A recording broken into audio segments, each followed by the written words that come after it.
Nasreddin n'avait pas de chance. Il marchait devant une maison où il y avait des tuiles. Une tuile lui est tombée sur la tête. Il marchait dans la rue, il y avait une peau de banane. C'est Nasreddin qui glissait dessus. Il voulait avoir une amoureuse. Dès qu'il regardait une fille, elle tournait la tête. Alors un jour, il fait part de ses soucis à ses amis et qui ont voulu se moquer de lui parce que il a un côté naïf, Nasreddin aussi. Ils lui ont dit, tu sais, Nasreddin, nous on sait pourquoi tu n'as pas de chance. Ah bon, vous êtes mes amis, dites-moi pourquoi. Eh bien, le jour de ta naissance, Dieu a oublié de te donner ton lot de chance. Parce que chacun d'entre nous naît avec un lot de chance. Pas bête, a dit Nasreddin. Alors que ses copains se faisaient des clins d'œil, ils lui ont dit, mais tu sais, il faut que tu ailles voir Dieu, lui réclamer ton lot de chance. Nasreddin leur a dit, vous avez raison, merci beaucoup, heureusement que vous êtes là. Il a pris tout ce qu'il lui fallait pour un long voyage, Nasreddin. Et il a commencé à marcher. Il a marché longtemps, il a marché très très longtemps. Et à l'entrée d'une forêt, il a rencontré un loup. Enfin, un loup. Ce qui ressemblait à un loup. Ce loup-là, il avait la peau sur les os. L'histoire dit qu'il sortait pas par jour de tempête, sinon il s'envolait. Bonjour, a dit Nasreddin. Pourquoi t'es dans cet état-là? Je ne sais pas, a dit le loup. Tu vois? Toi, t'es qui? Moi, je m'appelle Nasreddin. Je vais à la rencontre de Dieu et lui réclamer mon lot de chance parce que le jour de ma naissance, il a oublié de me le donner. Et toi, pourquoi t'es dans cet état-là? Je ne sais pas, dit Loulou, tu vois. Je n'ai pas d'appétit, j'ai pas faim. Même les brebis passent devant mon nez, elles me narrent. Et je n'ai pas de force pour les attraper. Toi qui vas à la rencontre de Dieu, tu veux bien lui demander ce qu'il faudrait que je fasse pour retrouver l'appétit? Il n'y a pas de problème, a dit Nasreddin. Il faut vous dire que Nasreddin avait une petite cervelle et un grand cœur. Et pour se rappeler, il est reparti en disant « loup affamé, loup affamé ». Et il a marché, Nasreddin. Il a marché longtemps, il a marché très très longtemps. Au milieu de la forêt, il se retrouvait devant une maison. Sur le seuil de cette maison, il y avait une jeune, belle fille, mais d'une tristesse. Bonjour, a dit Nasreddin.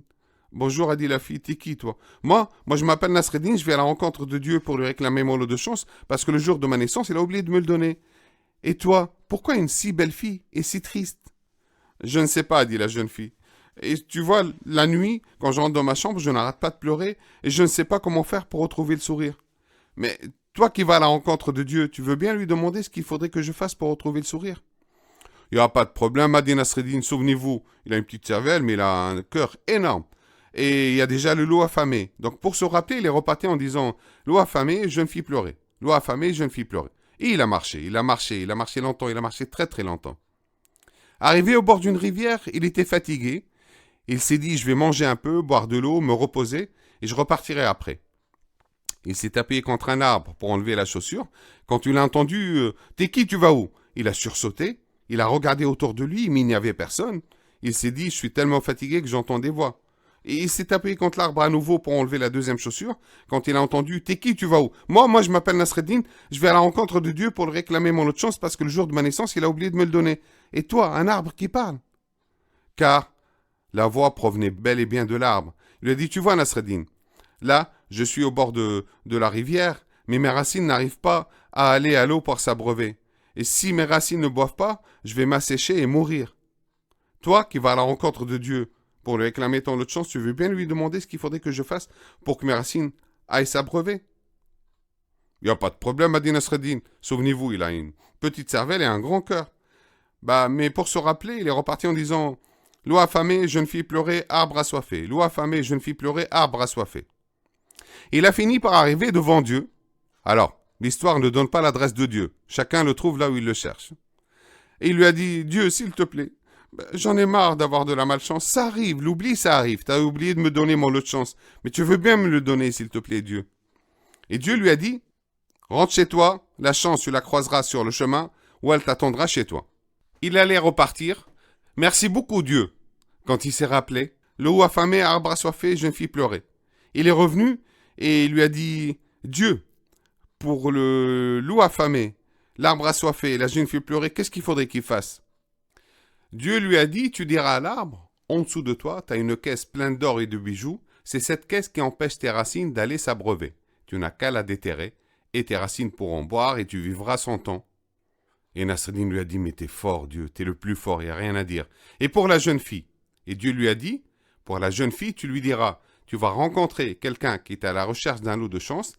Toi, tu es triste parce que tu es toute seule. Tu n'as qu'à lui proposer de te marier avec lui. Le soir, tu ne seras plus toute seule. Vous ferez des... et tu retrouveras le sourire. Ah ouais, t'es pas ton Dieu. Ah franchement, le plus fort. Hein. Et pour le loup, qu'est-ce qu'il faudrait qu'il fasse, Dieu? Écoute bien, dit Dieu. Tu diras au loup, tu vas rencontrer quelqu'un qui est à la recherche d'un lot de chance, à qui la chance s'est présentée 2 fois, il l'a laissé passer. Tu n'as qu'à le manger et tu retrouveras l'appétit. Merci beaucoup, Dieu, t'es le plus fort. Au revoir. L'histoire vous dit, à chacun et chacune d'entre vous, on ne sait pas si le loup a mangé Nasreddin ou pas, mais l'histoire vous dit la chose suivante. Si vous ne voulez pas risquer d'être mangé par le loup, ne laissez jamais passer un lot de chance.